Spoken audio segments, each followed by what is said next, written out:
Hi, it's Elliot. I want to talk to y'all about Astroworld. The first thing I want to talk about briefly is just I want to thank people for showing love to my last video, ASAP Rocky Testing.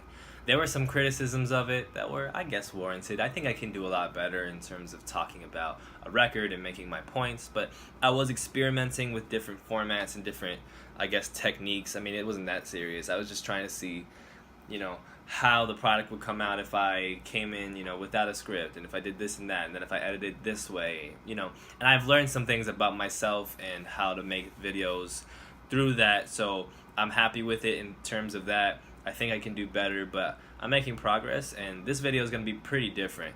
I want to be giving you guys more of a raw conversation in which we really just kind of talk about something and I can really dig into it in a normal human way without feeling like I have to chop things up and put them back to back and make it this perfectly clean video. I'd rather have a discussion with you, although I'll try to be as succinct and as prompt as possible when I talk about my shit.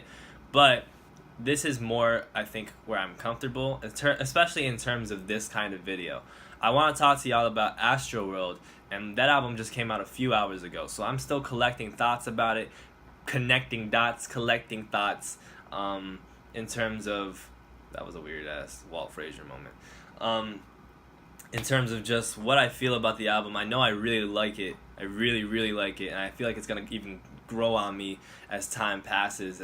I feel like that's what it's going to do for everybody else as well. I mean, everybody seemed to really like it when it came out last night, but we want to talk about why it's good. You know what I'm saying? We want to talk about what is going on with this album that makes it so incredible, because it really could be a bad album. It really could, in theory and in concept, come off as something that is too ambitious. It could be something that's too long. I mean, 17 songs for an hour. Basically, there's just a trap genre album. I mean, there's just different types of sounds, sure, in terms of southern rap music, and even a little bit from other stuff. But you really could make this album really redundant and a slog to listen to if you do not pay attention to what Travis Scott does. He really makes use of certain techniques, and you can tell how much he studies other musicians and how much he studies his own music and how much he studies his own feelings about his music to create the right product. Because a lot of this, I feel like you can't even just make a theory about. You have to just feel it out. And that's probably why it took like 3 years for this album to come out. I mean, he had to make sure everything felt right to him. And so it came out like this, It doesn't feel like a mixtape. It doesn't feel long-winded at all. You are engaged for the entirety of the 59 minutes, even though you're listening to basically a record that mostly is thematically similar in every song. And a lot of the beats are, similar in certain ways that, like, somebody who doesn't know anything about rap would feel like all the songs might sound the same, but it's still so fucking engaging. So there's a couple of techniques that I feel like he uses in order to do that. The first thing that I really want to talk about is that the way that he sequences songs and sequences musical moments together. The man Travis Scott understands how to put musical moments back to back together to where it is constantly engaging. The way that he does that is through a number of different things. Number one, the musicianship on this album is incredible. There are solos. I mean, you have a Stevie Wonder solo on Stop Trying to Be God that is just, I mean, the way that he uses it's just, so good. But also, in addition to getting instrumentalists on here, I mean, you have different chord progressions. You have chord progression change-ups in the middle of a song. Like when you listen to something like Wake Up with The Weeknd, it comes in and it gives you almost this vibe of one of those like XXXTentacion songs that has those samples from that guy that nobody knows who he is on like Instagram, who does like 12-second songs. It feels like that, and it feels kind of like a rock song, and then it comes in and you have The Weeknd, and it's like, alright, this is fucking dope, this is dope. But this could easily get boring if you don't implement certain aspects to make it a really fun and engaging song for the whole 4 minutes. So if you skip ahead, you have snare changes, you have additional instruments, you have quiet to soft dynamic, and where it kind of returns to the quietness of the guitar sample and then drops back in with the hard ass beat. You have like moments. This moment fucking blew my mind.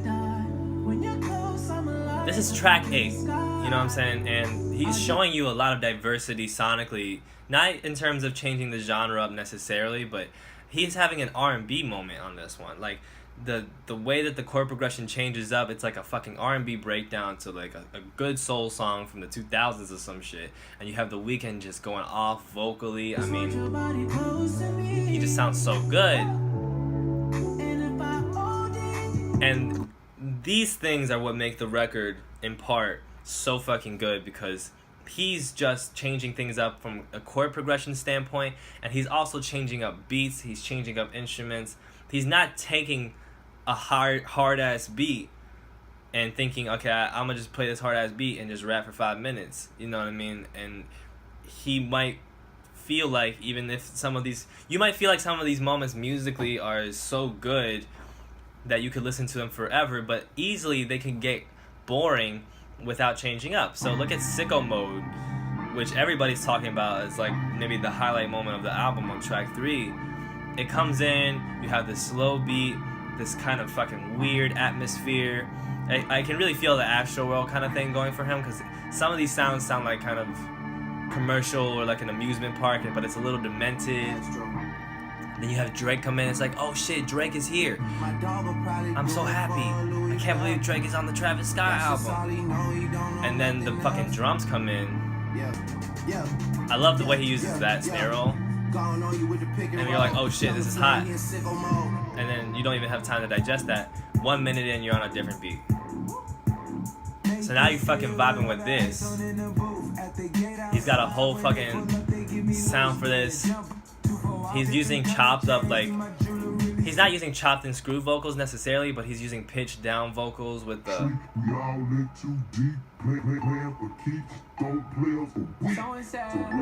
This way, Lee. We're going to talk about a little bit about the way he uses other people on this record as well. And then when you skip ahead, you get into a Take Keith beat, and it's Drake. It's just a different song each time. And they flow well together in terms of how fucking much they knock, and those two beats at the end are, you know, the two beats that make up the majority of the song are very similar in terms of tempo, but nothing stays for too long. You know, there might be some moments where it gets a little bit long-winded, some would argue, but I feel like the way that he's sequencing it makes each moment sound so fresh and so different from the last, and at least in some sort of subtle way that makes you so fucking engaged into it. Because then he go from this, and you go start RP Screw, and he's giving you a completely different vibe. Now you're going into an R&B track. You know, you're going into pitch down like samples. You're getting chorusy effects, and it's just a vibe. Like, it's really cool. So now you're just like vibing. You've had like, you started off with Stargazing, Carousel, Sicko Mode, and then went straight into R.I.P. Screw, and that's a whole different vibe. And then you go into Stop Trying to Be God, which I think is just a highlight song on this record. It's Travis Scott in a more introspective mode than I feel like he's been in the majority of his rap career, and just the way that this comes in, it's so fucking eerie at the beginning, and then you don't even know where it's going to go from there. But it builds up into something, and again, there's that kind of like almost campy, like dark carnival kind of vibe in the way that it's so fun. You have Kid Cudi come in. Another thing I'm going to talk about later. But look, another thing I want to, like, in terms of song sequencing that I was really impressed by was the transition from Who What to Butterfly Effect. Now that could easily have been a shitty moment because both songs make use of basically the same flow from Travis Scott. When he came in with this one, I'm like, okay, he's using the Butterfly Effect song. The Butterfly Effect flow. You know what I mean? He even says In the Hills. And it's a hard-ass song, but I'm like, okay, he's using the Butterfly Effect flow. He hasn't really used it throughout the majority of the album like we might have feared, because he's used it a lot recently. But then you see Butterfly Effect is next, and you could think to yourself, like, oh, you're just putting these two songs back to back where you're rapping really similar. This could be really boring, but it's dope as fuck because it's almost sequenced like a DJ set. And that this song comes in and you're like, oh, this is fucking hard as fuck. Oh, he's doing the butterfly effect shit. He's doing the butterfly effect shit. So automatically your mind's going to butterfly effect. And by the end of the song, I mean, he has Migos come in with this amazing outro. And then he comes right into butterfly effect, which is a song that people have been knowing for about a year, where he referenced it with that flow in the track that, you know, precedes it, and then he goes right into it, which is like that moment in a DJ set where, you know, the DJ will play something at a party, and it'll be like, he'll play the Drake song, where it's like, he'll play like the Black Boy JB Drake song, and then he'll play like God's Playing Next, like, cause you know you kind of know it's coming, and you get like really excited, and then he plays the fucking hit right after it. Butterfly Effect is such a big hit, and it's the only song really coming into this record where you feel like you know the song already, so you're familiar with it. He brings it on track 15. Okay, he doesn't try to put it in early, then let it carry the album. He puts it in on track 15 as soon as you get bored, and you're like, oh shit, I know this one. You know what I mean? And it's just amazing how he's able to engage with the song sequencing. Some songs are maybe not gonna hit you as hard as the other ones. You're gonna have favorites, but each song comes in so fucking different. You have Wake Up, which is this emotional R&B song that we were talking about before. You're really vibing out, and then it starts with 5% Tin with this fucking sample, which is going to lead into the next thing that I want to talk about. I want to talk about the way that Travis Scott uses other songs and other artists so frequently to make a brand new product. He uses the sample from the Goody Mob track from the 90s and turns it into this trap banger, which is super dope. And it's one of many examples on this record where he's either paying homage to a previous track or he's using something from like the past just to, you know, in terms of making a song. So R.I.P. Screw is another example of that, where he's, you know, making reference to DJ Screw, obviously, who passed away a long time ago. One that I really was impressed by was when we go back to Sicko Mode and you go to like 210. This, first of all, is super like Houston, bringing in that chopped and screwed like pitch down vocal, and then Uncle Luke. There's so much of that going on. There's like a Gimme the Loot sample that comes in at another point in the record. He makes these little references to older songs, and that is super exciting. It can get boring, you know, if you don't use it right, but he spaces it out enough to where you're like, oh shit, you know, he bringing in stuff that you recall and that you already know that is super classic, and using it to augment this brand new music. But another thing that I think everybody's gonna be universally noticing and feeling excited about is the way that he uses other artists so constantly. He really went to the Kanye West school of production, honestly, because when you look at what Kanye did on a record like My Beautiful Dark Twisted Fantasy, he's bringing in artists from all different types of places, sometimes for like 2 seconds, sometimes as like a background vocal, sometimes as like a verse, just to create a soundscape that is so wide in terms of you have an attachment to so many different sounds that you're hearing. It's just fucking unbelievable.